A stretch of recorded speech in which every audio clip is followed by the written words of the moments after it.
guys. Woo! Any second. Hi, we're live. Welcome to Comics Spot today. Can she say it without a burble? I don't know. I usually make a mistake in every introduction, so it's become my trademark. Welcome to Comic Spot. Today, it's brought to you by the Comedy Chateau in North Hollywood, a new club. Check it out. Today, we have two people here for you to get to know.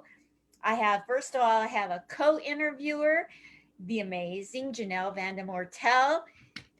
She's going to be starting her own podcast, and I wanted her to be on and co-interview with me today. The amazing guest we have. Let me tell you what the introduction for Jenelle is first. I told you I'll make a burble somewhere, and this is it. She says she's a new comedian from Orange County, California, and her name is Jenelle Van de Mortel. Don't you love her already? Cut through the BS and just keep it simple. I love it. Gene Simmons, where are you when we need you? The KISS method. Anyway, back to Paula. Let me read you her bio. And I quote, Paula Faust is from Southern California and has been performing stand-up for almost 20 years, you guys. Woo-hoo. Oh my gosh. Thank you for your service. Oh my gosh. Paula has performed all over LA and Orange County, including the Improv, the Ice House, Comedy Store, and Flappers. I mean, only the best. She has opened for comedians such as Jackie Fabulous, America's Got Talent, Samuel Comroe, AGT and Conan, and Brooks Whalen, Saturday Night Live. Paula is married to the engaging Mr. Faust and has 3 children and 1 grandson. Yes. Anything you want to add? Did I mess anything up, or you want to add anything, Paula? No, it just, when you say things like been in the business for 20 years and have a grandson, God, yeah, I'm old. I'm so old. Thank God I look 27. I was going with 25. I like your background. I couldn't find that virtual background when I was looking. I had to work. Actually, I made this one myself. It's a background called My Spare Bedroom. And I had to clean up there was a whole bunch of crap behind me, so I had to clean that all up. But little do you know, to the left of me is a crib, children's toys, all that kind of stuff. Oh my gosh. Well, I'm going to be doing the basic template, everyday kind of questions. And then Jenelle's going to get into the deep inner things that she knows about you, because I understand that you're the reason Jenelle got into comedy. I met her at Dat Phan and Friends on his shows. And let's speak to you getting her into comedy. And then let's go back to the beginnings of your life, Paula. But first, how did you know that Jenelle had what it takes to be a comedian? Well, Jenelle's been an artist for years. She's been doing all kinds of different types of arts and fine arts and paintings and just all kinds of stuff. So she has that, you got to be a little bit quirky, arty to be in this business. And when she approached me saying, hey, I want to do comedy, I'm like, okay, I better be ready for this girl. Because when Jenelle puts herself into something, she puts her whole body, everybody else around her, everybody goes in full bore. So we got together. It was pre-COVID the first time we got together, so we actually got together in person, which, God, when can we do that again? Yeah. And she, we just kind of went over the basics of how you get into comedy, and I gave her some reading material. Just a little plug for Judy Carter out there, best comedy teacher ever. I've had the opportunity to take her class a couple of times. She's fantastic. But she's got a new book out there, the new Comedy Bible. The Comedy Bible is literally the Bible of comedians. So she's got a brand new one with a workbook. So I told Jenelle, I'm like, you need to put in the work in order to not go up at an open mic and just seem like some yahoos that's talking about their life. Everybody knows, you guys both know, there's ways to construct a joke. You've got the setup, the punch, the tag, all that. Try to get a tight 3 minutes, all the different rules. So I was able to give her all of that. And then she had some pretty good raw material. I gotta let you in on that. She had some stuff about her family. She comes from a big crazy Dutch family. So I told her, I said, just your mother-in-law. That's enough material right there. So we kind of just went over the thoughts that she had that were funny. And then since Jenelle and I have known each other for years, I had some insight into stuff that I thought about her family that was funny. And then she just got into other different things. And so we just worked a few times. She actually took it over pretty quick. But we worked a few times in helping her construct the jokes and stuff like that. So she'll get the tight laugh. But It was fun. I've only worked with 2 or 3 people in tutoring them, per se in comedy, but Jenelle was the funnest. She was absolutely the funnest. And then to see, I've logged on to Dat Phan a couple of times, and to see her actually doing it is so amazing. It's just like, oh my God, my little birdie has her wings. Oh my gosh. I'm so glad you got her into it, because of all the people I've met, she's just been such a bright light and so supportive, and honestly coming from a great space, not with any motive, or just pure joy, pure help. So let's go back in time, Paula, to your roots. Where did you grow up? When were you funny the first time? That kind of stuff. Let's get into the basics. Well, I knew I was funny in grammar school because I was that chubby little kid that thought, okay, so I'm not the most popular one, and I don't fit into my school uniform as good as some of the other girls. So I thought, okay, I'm going to be the funny one. And to me, that was the best part. Making people laugh is I don't know. It's just the best feeling. I mean, there's sex, and then there's making people laugh. Totally. If you met my husband, you'd know why it's good. But yeah, I mean, it was just, I'll tell you a story about when I realized I was kind of funny, or there was something different about me. I don't know if you remember back in early grammar school days, like maybe 3rd grade, 4th grade, where they would give us our little health assessments. Like they check our ears and stuff. And what did they always do? They took your weight. Yep. So we're in this big room, and they're taking everybody's weight, and they're yelling across the room, Sue Powers, 83 pounds. And Johnny Allen, 74 pounds. And then they get to me and they go, Paula Eggert. And she looked at the thing, and she walked it over to the other lady and didn't announce it.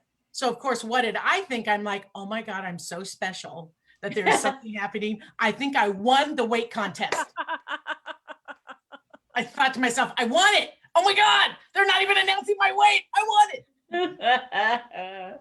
So a little after that. And then, people afterwards, they were like, were you embarrassed? I'm like, no, because I won. I'm waiting for my prize. But looking in retrospect, I thought, okay, I think different than other people. I think different. You find the funny in stuff. And when I was, Steve and I, my husband, Steve, the engaging Mr. Faust, we were married for 3-4 years or something. No, maybe 5, because we had a couple of the kids by then. And we used to always watch comedy on TV. On VH1, there was this show called Stand Up Spotlight, and it was hosted by Rosie O'Donnell. And I remember watching that all the time. And I remember telling my husband, I could do that. I'm as funny as her, kind of look like her a little bit in her chubby years, and I thought I could do that. And so probably a couple weeks later, I come home from work, and my husband's like, okay, funny lady, you got your first stand-up class on Wednesday. I was like, what? That's so cool. Yeah. So he signed me up for a comedy class. And then, at the end of the class, we had a showcase. So we did that. I actually got a few laughs. And then from there, hooked up with different producers, and here I am. Wow. So, yeah, so it's kind of a fun story. Now, Jenelle, you had a surprise reaction when she said that was a gift to go to class. You didn't know that?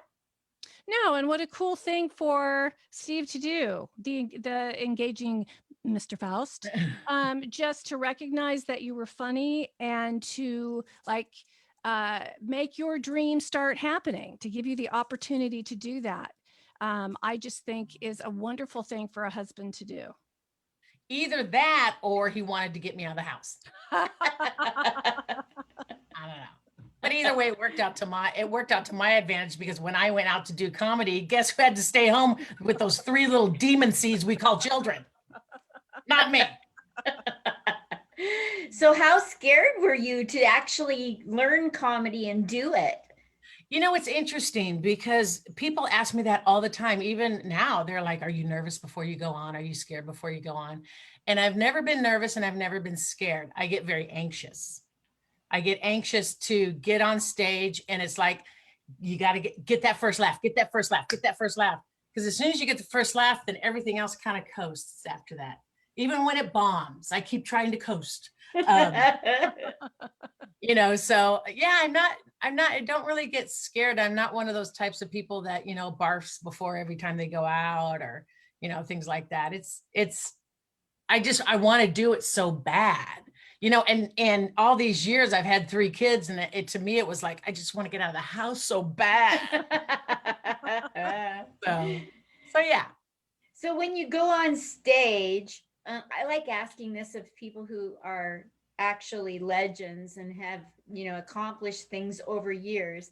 So when you're a veteran of the comedy industry, and so what do you, when people say to me, I'm new at this, I'm 7 years in with a brain injury, so like it's my first year in comedy every day, it's like Groundhog Day, I'm not gonna fool you. But like Jenelle and I, we're trying to figure certain things out at our level, and people keep throwing this term at us, you know, like if we don't do as good as we could, we hear this thing, and it's like, you just need to learn to read the room. And I just want to go like, you know, and to you, you've been around, so tell me some secrets. It's like the recipe, everybody leaves the ingredient out. What's a secret to reading a room to you? What's helped you? Well, it's interesting. To me, the first rule of comedy is not reading the room. It's funny is funny. And you just have to know in your gut, you have to be confident in your material.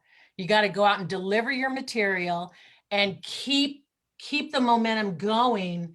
Even if you get a lull or one of your jokes bombs, you go straight to the next joke. Because how do they know it's not a setup for another joke? They don't know, you know. Funny.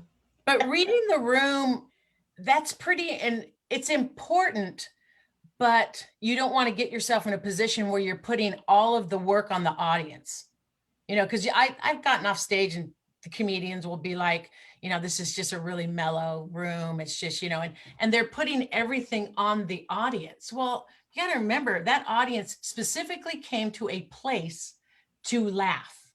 So their generosity with their laughter is going to be there already.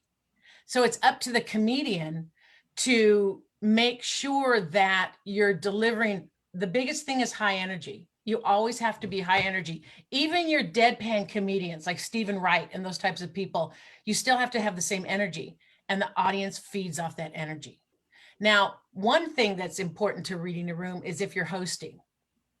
If you're the one that's hosting and you're bringing up all the different comedians, you need some crowd work beforehand, and you need a little bit of crowd work in between. So that's when it does pay to read the room. And a lot of times you're reading the room and viewing the room from their backs, you know, because you're either in the green room or you're off to the side waiting to go up. So a way to read the room is just if you have the opportunity, as people are coming in, you kind of want to see if there's anybody that stands out. They've got a funny face. They look like a celebrity. They've got, you know, maybe they have a really ridiculous hat on or something like that, something that's obvious. Then, you know, you can bring that into your crowd work. The other thing is pay attention. If you have the opportunity, and most of the time comedians, we have the opportunity to see the other comedians ahead of you. So you want to watch the other comedians and see what the audience, how they're responding. You can also, one of the things that I like to do when I'm hosting is tag off of one of the comedians' jokes, you know, and if you're comedians, we think funny.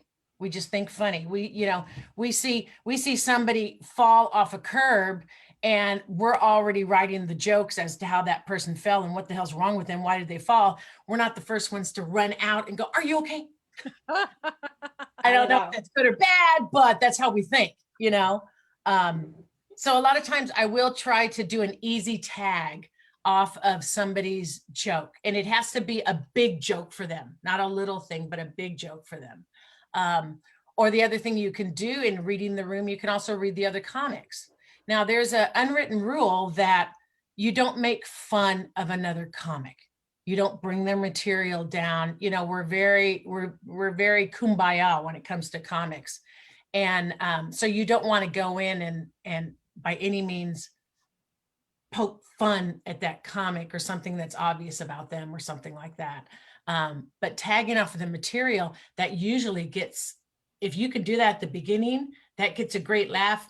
And the crowd wants you to be very, you know, at ease with them type of thing. They don't want you to be nervous or anything. And doing that type of joke first out, they're kind of like, wow, she's in this with us. She was there when that guy gave that joke, you know? So that's another good way to, I guess, if I answered your question about reading a crowd.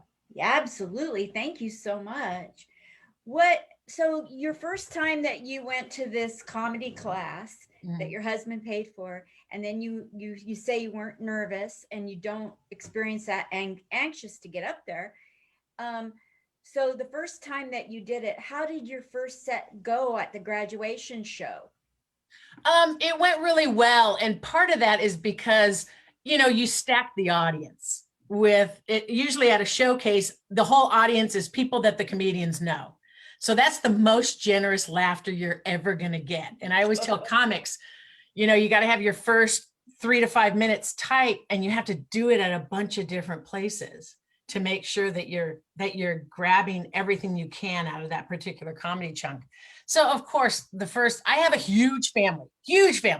So when I first went up, half the audience was my family. So I did get a lot of generous laughter. It felt great, you know. But what was key was taking that particular material, which I think at the time it was 5 minutes, taking that material and doing a whole bunch of other clubs and mostly open mics. I still do tons of open mics, doing open mics and seeing, you know, because if you're doing an open mic to 5 people, if you've got a great joke, those 5 people will laugh. If most of the 5 people are just smiling at you, you need to punch it up. You're not getting enough. And it was very different from the first time I did it at the showcase to the first time I did it at an open mic.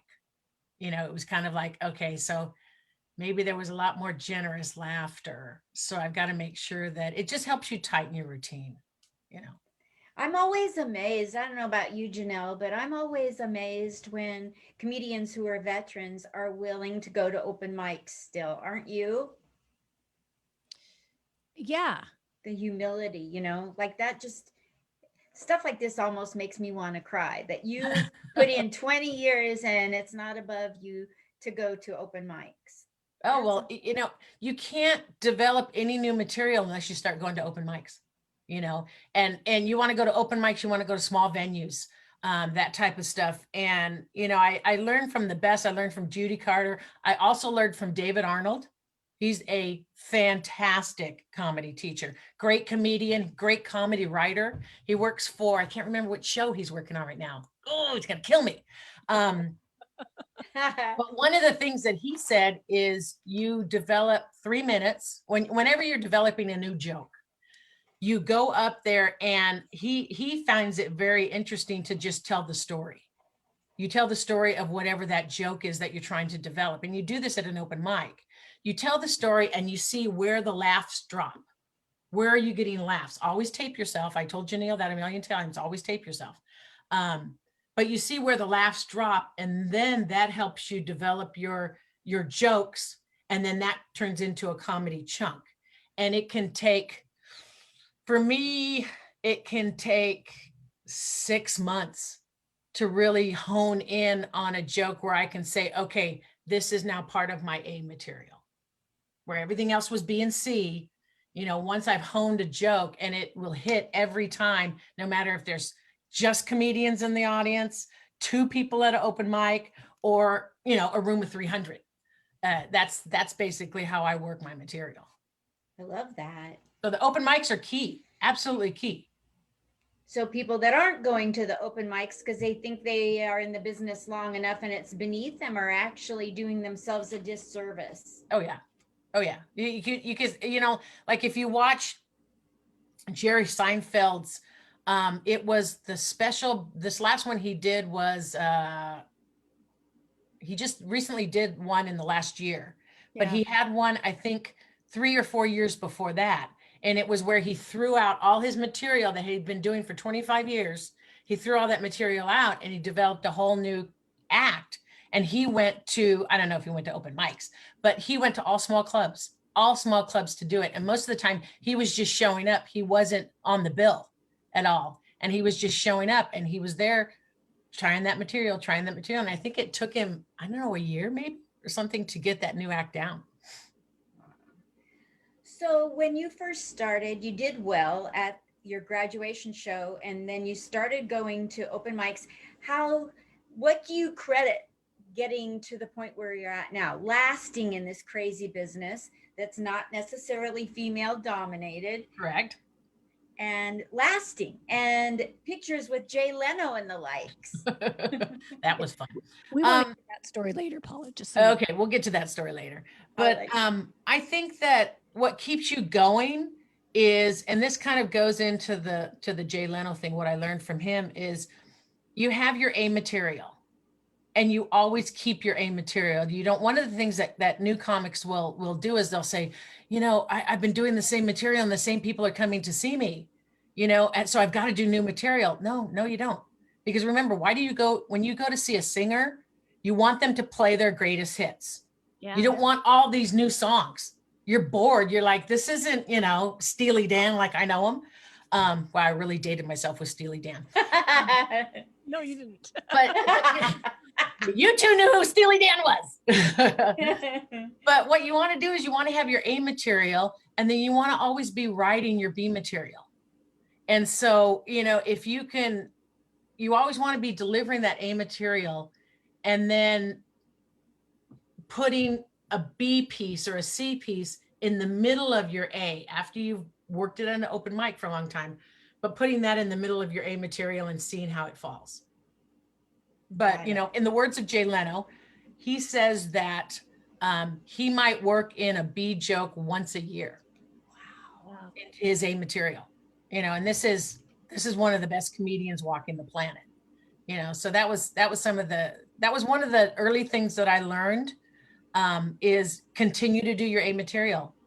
People can watch you do that, because the other thing is I've had people say, oh my God, I'm so happy you did the purse joke, and that's like my A of A material, and I never drop that. I do that one every single time, but you slowly work in new stuff, and then you get to a point where, I got to a point, 10 years ago or so, where I did have to move aside some of my A material because it wasn't relevant, and and then move into, and that's where I took a class with David Arnold, and he helped me put together 2 or 3 new comedy chunks. It was only 4 or 5 minutes worth of material, but it's now become my A material. So it replaced some of the other stuff. Got it. Well, I'd like to give the floor over to Jenelle because she knows you very well, and you're the reason she got into comedy. So I'm going to step aside and let Jenelle interview you for a while, and I'll get back to you at the close. Oh, this should be fun. I'm so excited. And of course, I have to start with a huge thank you, because when I met Paula that day, I did not have any confidence in myself whatsoever that I was capable of doing this. And you held that confidence for me, and you did not hold back comedy secrets, how to get it done. You gave me the formula of what to do and helped me do that across the board. And I am so grateful for that. That not every comedian or artist has that giving nature. You know, a lot of people hold stuff close to the vest because they're afraid. I think there's enough comedy for everybody. And then once I started doing what you told me to do, I fell in love with it. I just absolutely love comedy. The lifestyle, the community is simply amazing. So I do have some questions for you. Gotcha. It's a roast. It's a roast.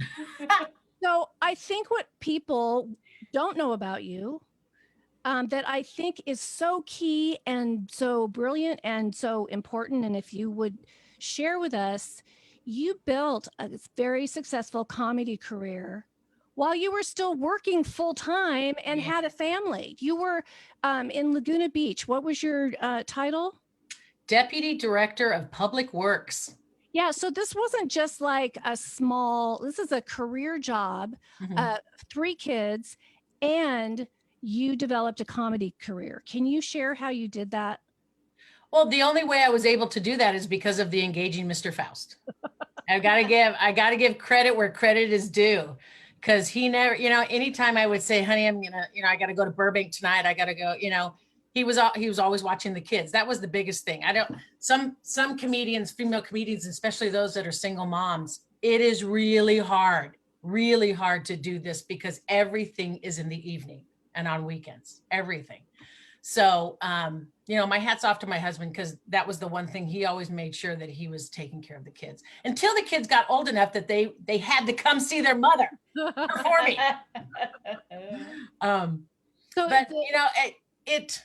I never thought of leaving my day job because since I had such support at home, I was able to do both very easily.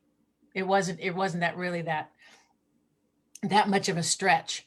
But what was hard was writing new material and finding that time. That was the hard part. And I found myself doing a lot of taping myself on the drive to and from work when I would ever have any new thoughts and stuff that might come up, listening to myself over and over and over again in the car from any of the open mics or whatever performances that I had. And the other thing is I met a lot of great people in comedy. I've met some great people that do produce, rooms at some of the bigger clubs, ones that produce rooms. I'm sorry, I'm sweating, menopause. Ones that do rooms at smaller venues. And so especially in Orange County, I was really able to get into the Orange County comedy scene. And it's just those relationships that you develop. And that's what keeps you going. That's what keeps you getting on stage and honing your craft and all of that. So again, really all credit goes to my husband because he's the one that held down the fort while I was able to go play. That's very cool. That is very cool. You also manage, a lot of people feel, I think, and I could be wrong because I am a new comedian, but so many other new comedians feel that the career path has to be touring, that you tour, stay in bad hotels and do a touring thing. And I love that you've had this really successful career. And you haven't done that. Is that correct? Yes, I haven't. I haven't really toured. There's been a couple of times where I've done special performances, private ones that I've had to travel for.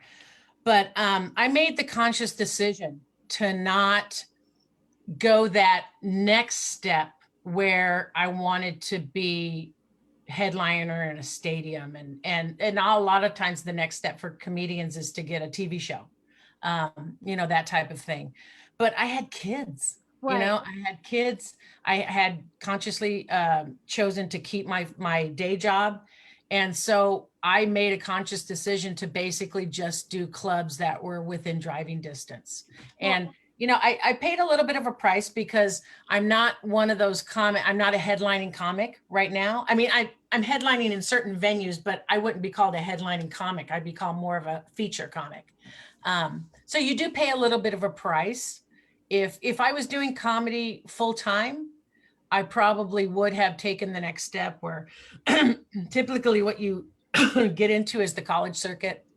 That's kind of the first foray, get into the college circuit. And then you just work towards being a headline comedian. And then, of course, working to get a special on television and all of those different, which a lot of my comedians that I started with have ended up there, like Jackie Fabulous. She's got her own, she's a headlining comedian everywhere.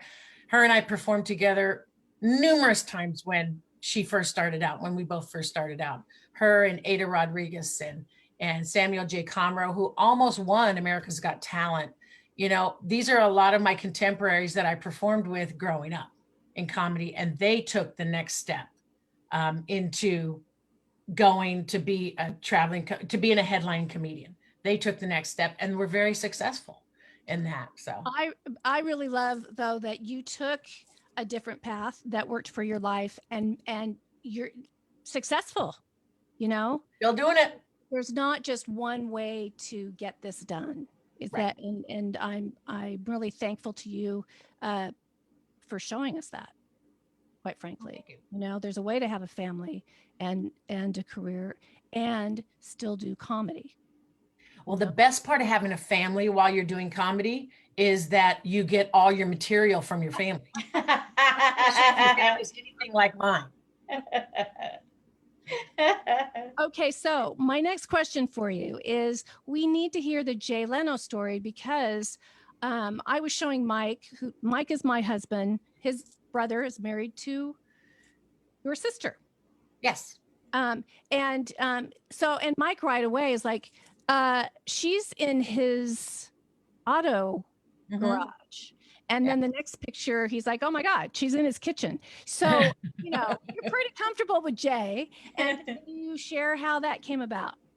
Yeah, actually I was invited to do a tour of his big car collection, which is, people think it's just one. He's got 4 different huge showrooms, basically in like an industrial park. And there's been everybody from presidents to celebrities and everybody that has toured his big auto collection. And we have a mutual friend, Jay Leno and I have a mutual friend. And so he invited a few of us to go tour his collection. And Jay is he's very hands-on. He's what you see on stages is exactly what you get in person. He's not like a shy guy type of thing. And so we were there touring, and my buddy told Jay, oh, by the way, Paula's a comedian too. And I was like, oh my God, are they gonna make me tell jokes or something? So he was wonderful. He came over, and the reason he has a full kitchen in his garage. And so we were over there waiting for pizza because Jay had ordered us some pizza. And he's like, so I heard you're a comedian. When's the last time you performed? And I thought, oh my God, I'm so lucky that I just performed the night before at Flappers, which his thing is in Burbank, and Flappers is literally around the corner from his big garage.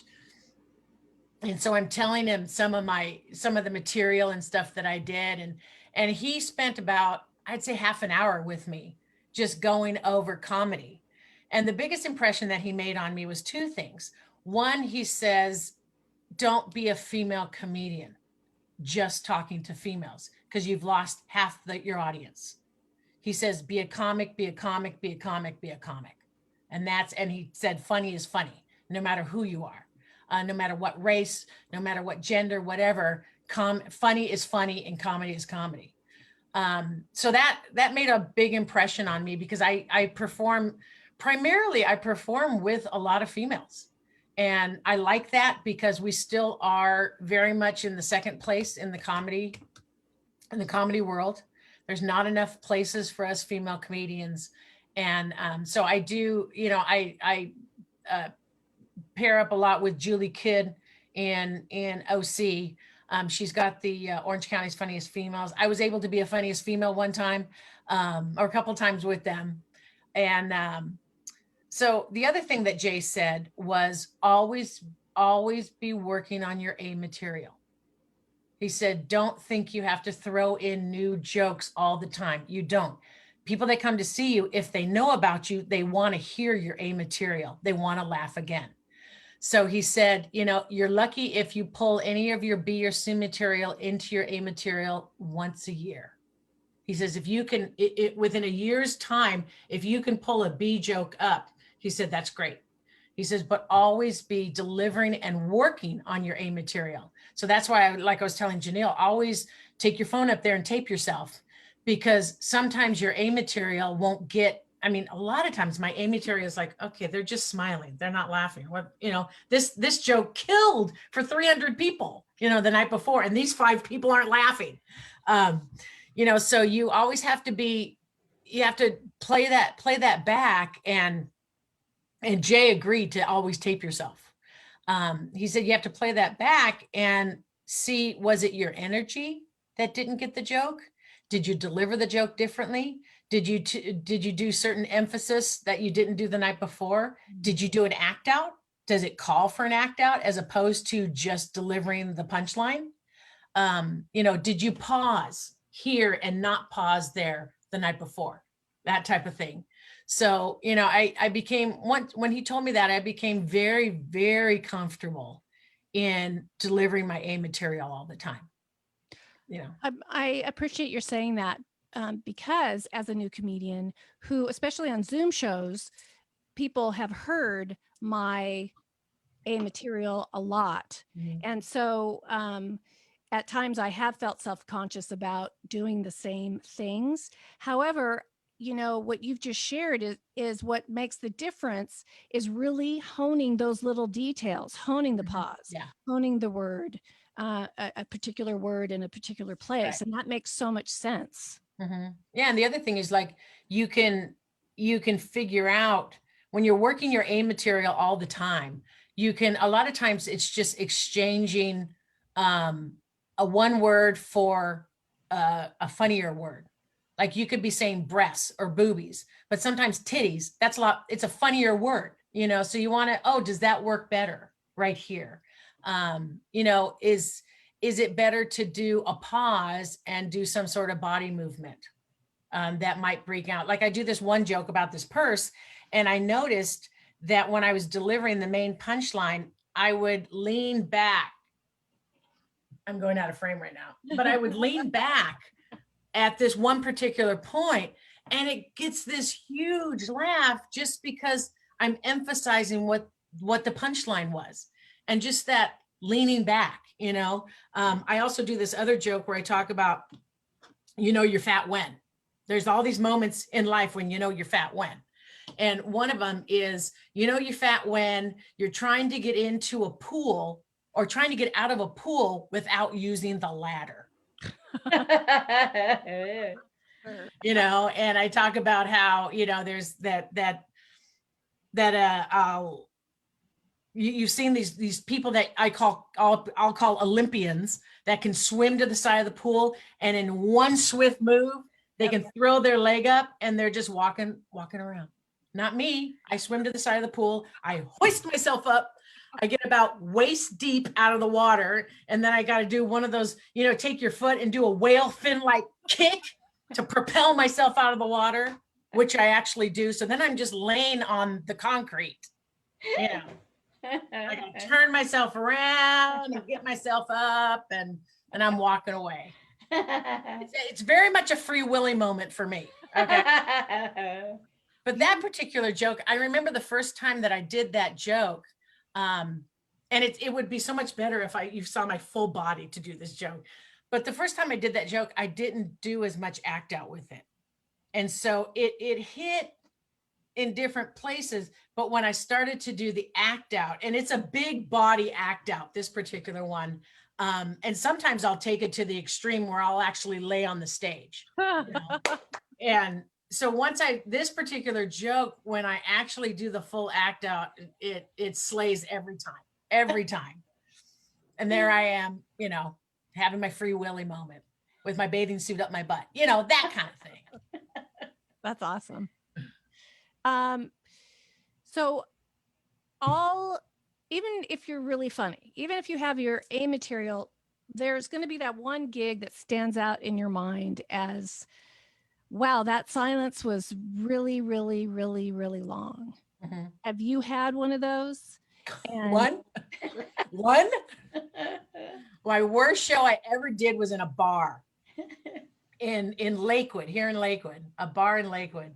And, you know, they put us in the corner and everybody at the bar had their backs to us. So that was, I mean, just the way that they put us in there, put us in the corner, no lighting.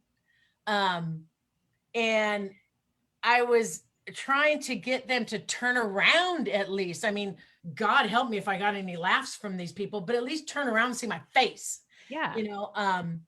So that particular one, they were having none of it. They were like, you guys are interrupting our bar time. Why are you here? And I performed that night with Daniel Eckes, who has gone on to be a really good Daniel Eckes, and who was the other one?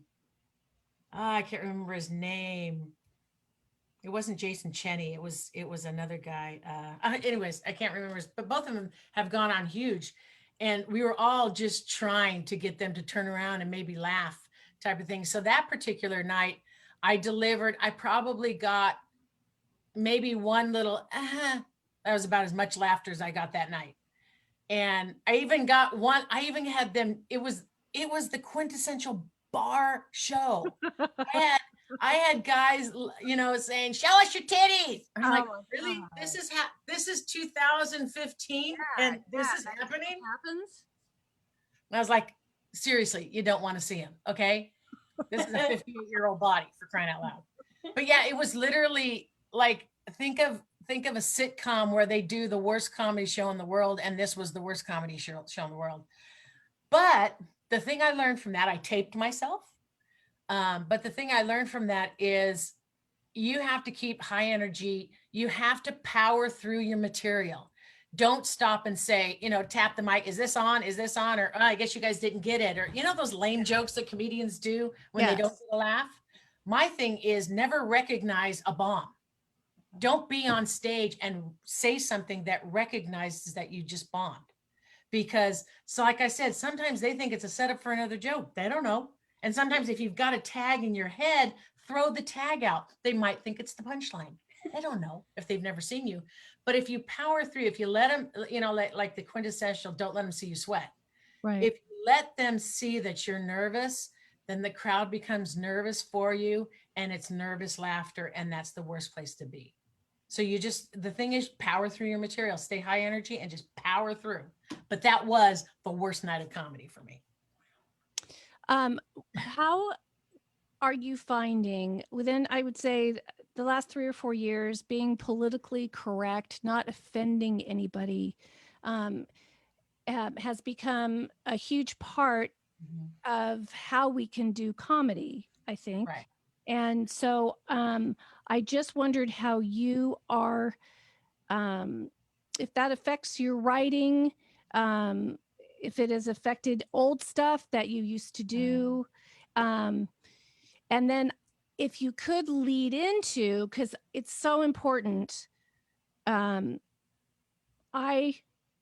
went to see Paula at the Irvine Improv with a millennial friend of mine. And the other two comedians were older. And my millennial friend, when we left, was like, Paula was the only one that had millennial jokes, millennial geared jokes. And how you get that input? How do you keep it fresh and keep the whole audience involved? Did I just ask you like 6 questions in one? I think I Yeah, can. I'm like, okay, let me just try the Just first take one. any one of those and we'll go with it. Okay. The thing that one rule that I've always had in comedy is you can only do what you are. Meaning I can't do single jokes. I can't do young joke, being a younger person joke. You know, a lot of women do dating jokes. I can't do that. I can't do black jokes. I can't do Chinese jokes. I can't, because I'm not that. If you stay true to yourself, your material will be funny because people can relate. That's awesome. And yes, in this world of comedy, you have to be very careful what you say. I remember 20 years, one of my first jokes, I had the word retard in it. And I was calling my kids retards. And definitely had to drop that. You Yeah. can't be, and some comedians don't, and you get that Mhm. thing from the audience when you do something that's uncomfortable. You just have to play the game right now. You know, I think that I don't become overly sensitive to, or I don't overly sensitize my jokes. Um, I'm lucky that most of my jokes are about me. You know, they're about me and my life. So it makes it easier not to be offensive. And again, I only do what I am. So that makes it easier to not be offensive. But getting back to keeping your material relevant, um, that's why you always have to be working your A material. You know, like I used to do a joke about my son. I always talk about when I gave birth to him. When he came out, he had a huge head. I always say that I gave birth to a 9-pound boy with a 7.5-pound head. You know, and they asked me, "Who's the dad?" Fred Flintstone. Um, you know, so I used to do that joke, but my son is 30. And me, I know I look 27, but typically will reveal to people I'm 59. And so me doing a birthing joke, it doesn't make any sense.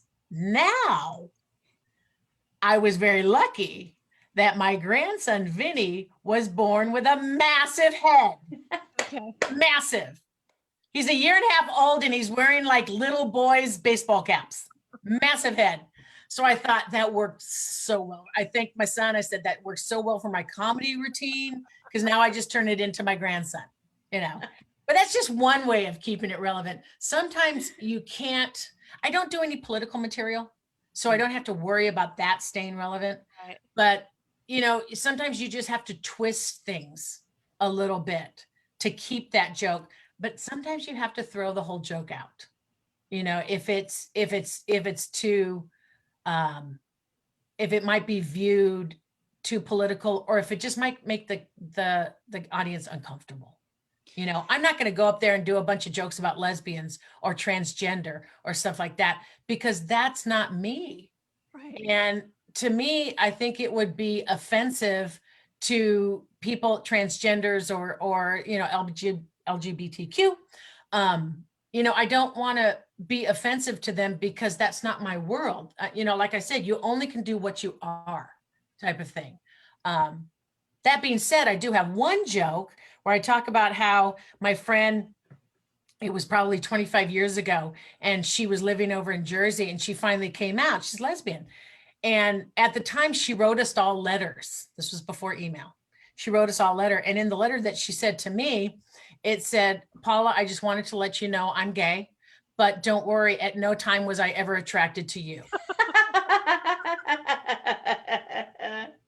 And I'm like, I don't know how to take that. I don't know how to take that. You know, I'm not gay, but I definitely want to be attractive to them, for crying out loud. So, you know, and I used to, back in the day, I would go a little bit more into how I would really make a good lesbian, but I've kind of dropped. I mean, sometimes in a crowd, like I did one full gay show.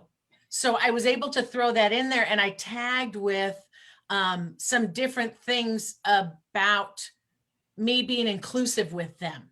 And that worked. But, you know, I kind of steer clear of that kind of stuff. Like I did this one time, I did this joke.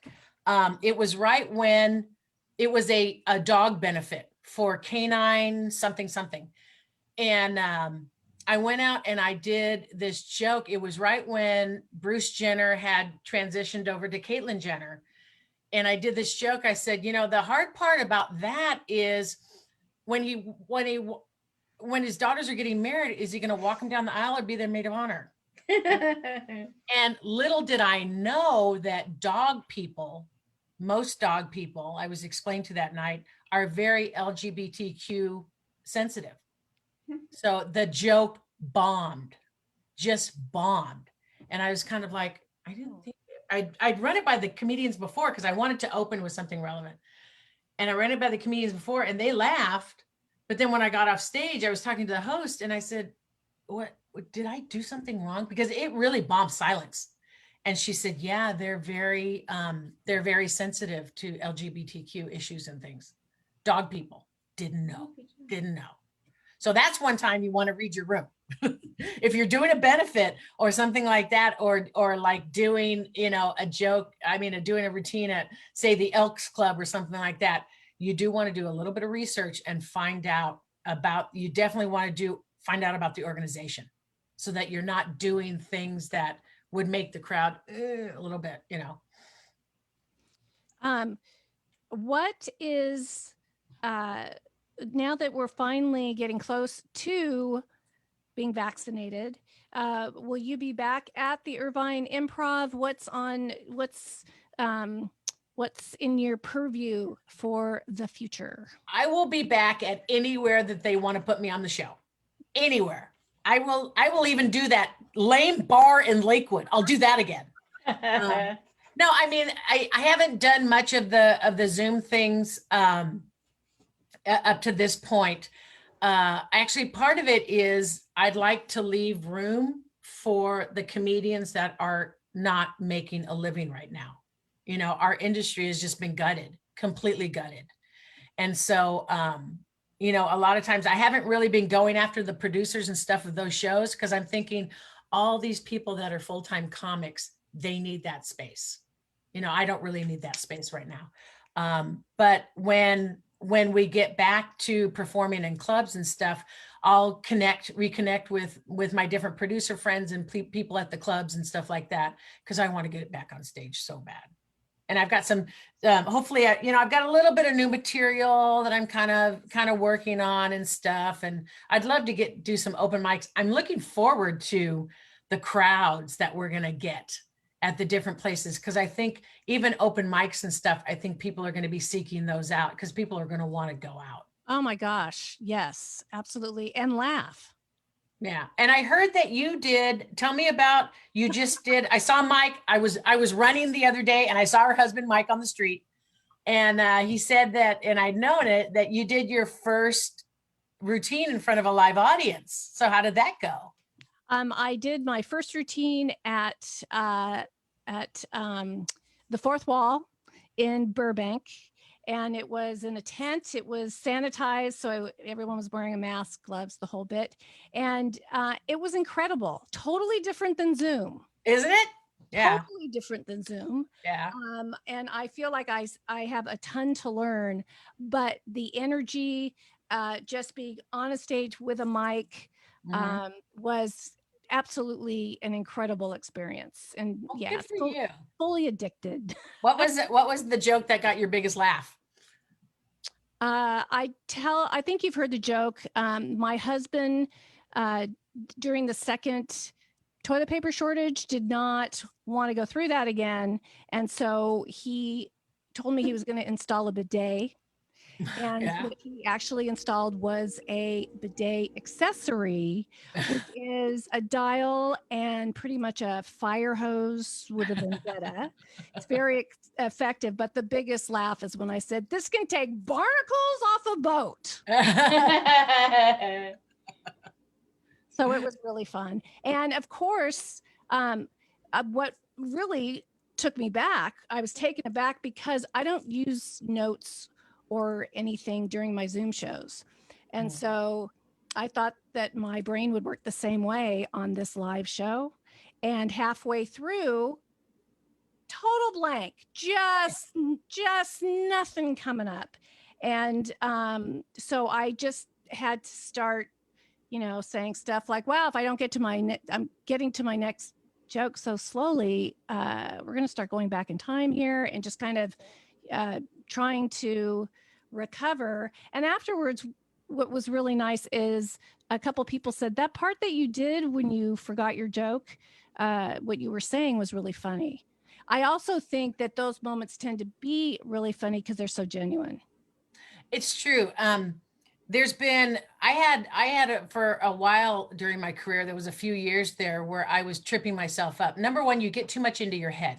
So that's why a lot of times you'll start to forget your routine. That's why it's really important. You got to practice your routine front, back, upside down, everything. You got to know that thing. You got to know where your cadence, you got to know where you anticipate laughter, and you got to know what you're transitioning to the next joke. one of the things that I do is prepare material if you get stuck. Always have a couple of jokes to pull out if you get stuck. One of the things that I used to do is when I got stuck, I'd find someone in the audience and I'm like, you are so beautifully breathtaking that you made me forget everything I was going to say. So you just, sometimes you can do some crowd work, but I always have a couple of old jokes in the pocket that if I forget where I'm at, which has happened to me so many times, I can't even tell you. If I forget where I'm at, then I'll pull out those jokes, and 100% of the time I remember where I'm at in my act. The other thing you can do is, I learned this from David Arnold. Before he goes out on stage, he has a little piece of paper and he writes down his chunks, what his different chunks are, and puts it in his pocket. Never pulls it out, but that is like a thing that he does to feel confident. My words, not his, but to feel confident in your material. And you always know your act is in your back pocket. Not that you're going to pull it out, because number one thing, don't ever bring notes on stage. Even if you're working new material, there's usually some forgiveness for that. Because a lot of times people will come up with a clipboard if they're working new material. I saw Sarah Silverman one time came out and did a whole new act, and she had paper upon paper upon paper. But everybody was forgiving because she said, I'm working some new material type of thing. But you don't want to bring notes. Even as a brand new comedian, you don't want to bring notes. Okay. That's great to know. I could keep asking you questions, but I'm noticing our time, and I know that Linda still has some questions for you. Well, give it up for Jenelle Van de Mortel. You did an awesome interview. Way to go. I couldn't have done it without you. That's amazing. So I would like to tell you, in regard to your last comment, I started doing comedy after brain trauma. So my first 6.5 years, I was on stage with notes, and I couldn't remember my lines. I couldn't. And then all of a sudden, about 6 months ago, I started remembering my lines. But I would turn off audiences. Nobody would book me. Clubs would say, you'll never make it. I have people in Portland, Oregon to this day going, I can't believe you're funny, because they never saw it coming. And so I really applaud you for bringing up the fact that you should not ever bring up notes. It's hard when you have a bona fide disability. Yeah. And get anybody to be on board with you bringing up notes, let alone if you don't have a disability. Or, I could bring up a service animal and a whole ream of notes from my psych doctor, and they'd still go, no, this is not going to work. But that's what I was doing, and now I'm not. So thank you for saying that, because it's so true to not bring up notes. It takes people, when people are watching you, they want to be swept away by who you are and what you're saying. And when they see you not in the moment, it takes them out of the moment. Am I right? Yeah, exactly. And I applaud you for getting into comedy after a brain trauma. That's difficult. You definitely have an additional notch in your belt for doing that. So I applaud you on that.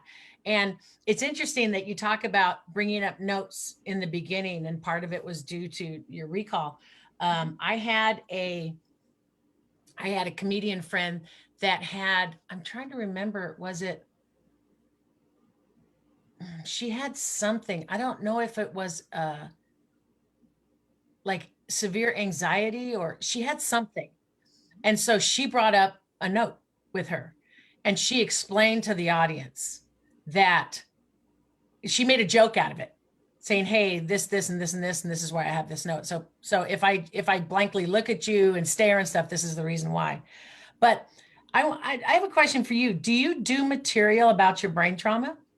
I did. And I was coached by Gladys Simon in New York that if you're going to bring up notes, which I don't want you to, but if you're going to, you have to explain it. Yeah. And so I tried to do it by being serious. Then they didn't want to laugh. So I tried to do it by being funny.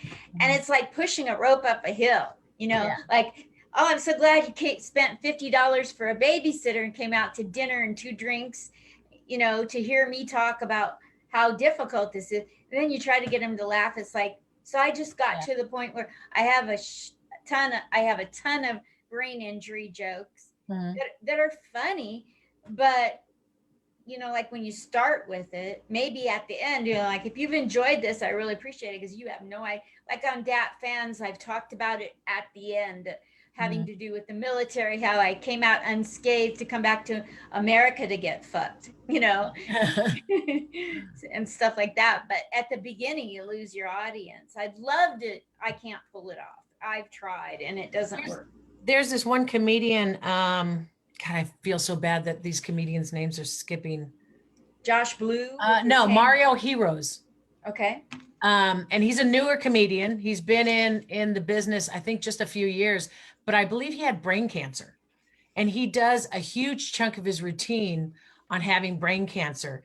And it is, if you can find him on YouTube, one of the funniest things I have ever heard anybody. And it was also so funny because it was so true. It was his truth, and where he found himself in life with brain cancer and he was in his 20s, and he just he did a huge comedy chunk on it and it was brilliant. And I think it's very similar to Samuel J. Comroe. Look him up on YouTube. He's phenomenal. But he has Tourette's and you may have seen him. He was on America's Got Talent. He does a majority of his comedy is about living with Tourette's. And it's I cry because it's so funny. I mean, he's probably one of my favorite comedians of all time.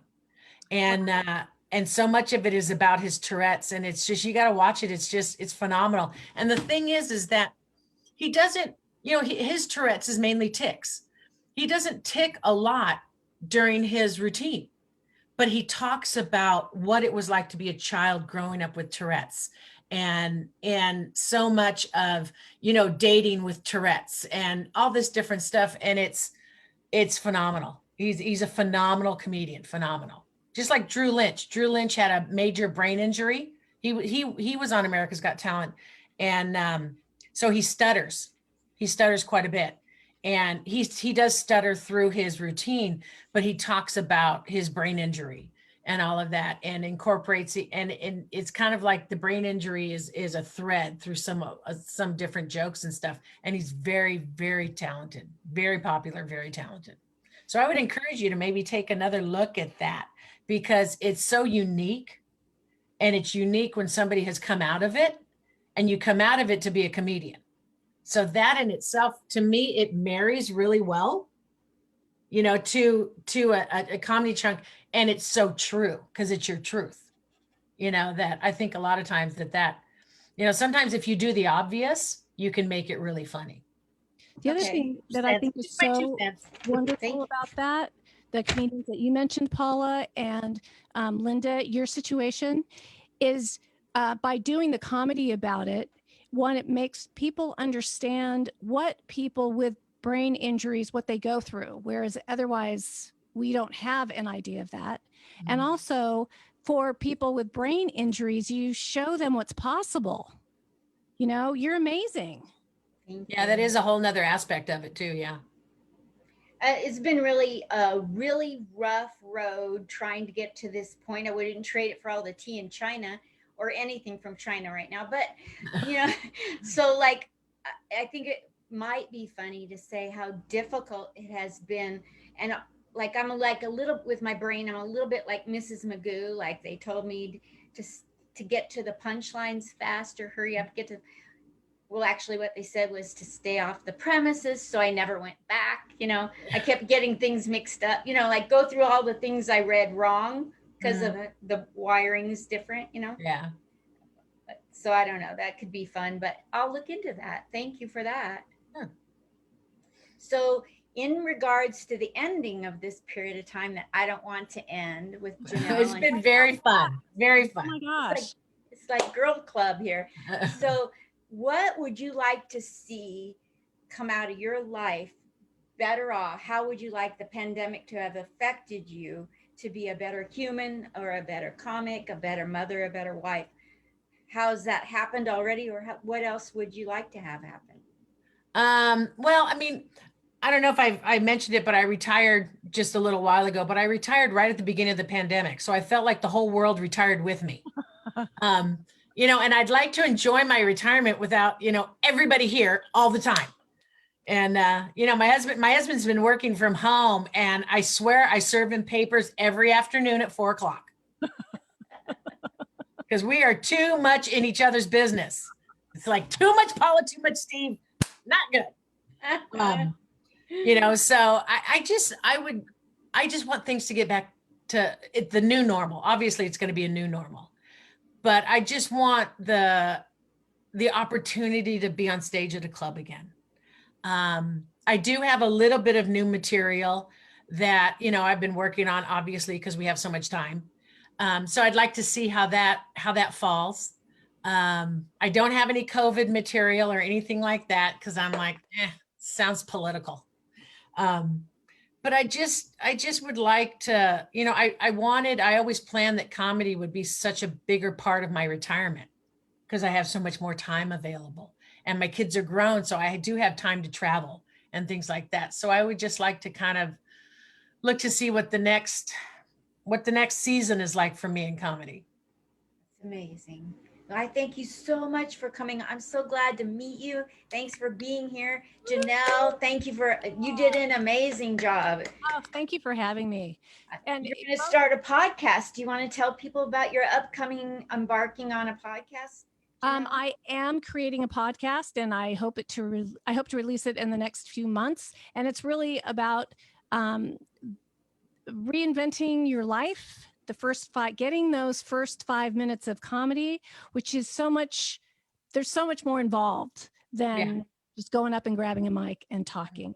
And and I'll be posting it up on Facebook when I do that and inviting you both to be guests. Well, thank you. I'd love it. This has been really, really fun. I didn't really know what to expect. I haven't done many Zoom comedy stuff. But this has been really fun. I thank you so much, Linda and Janelle, for having me on this. I've just had a great time. Where would you like, Paula, where would you like people to follow you on the internet web? It's just at Paula Faust for Facebook and Instagram. That's where you'll find me most. Okay. I also have a website, funnypaulafaust.com. Okay. And do you have anything upcoming are you in Orange County? Yes. I'm in Lakewood, right on the border of Orange County. But I don't have anything set up yet. I'm just trying to stay close with some of my producer friends and keep following them, and they're following me. And as soon as things open back up, I'll be right back there. So I'm coming to Laguna. Are you in Laguna Beach still? I used to work for the city of Laguna Beach, but no, I'm not there. I live in Lakewood. Oh, that's okay. That's where I got confused. So I'll be going to Laguna Niguel with my sister from the 17th to the 23rd of March. So maybe the two of you and my sister can go have coffee. She's the opposite of me. So if you don't like me, you'll like her. That'd be awesome. I would love that. Okay, awesome. Thanks so much. You're welcome. I'll type your links and my afterthoughts of both of you doing an amazing job here. And I'd love it if you both share it. And thank you so much once again. Absolutely. Thanks so much. Thank you so much for having me. I appreciate it. Bye, Janelle. Tell Mike I said hi. I will. Bye. Bye.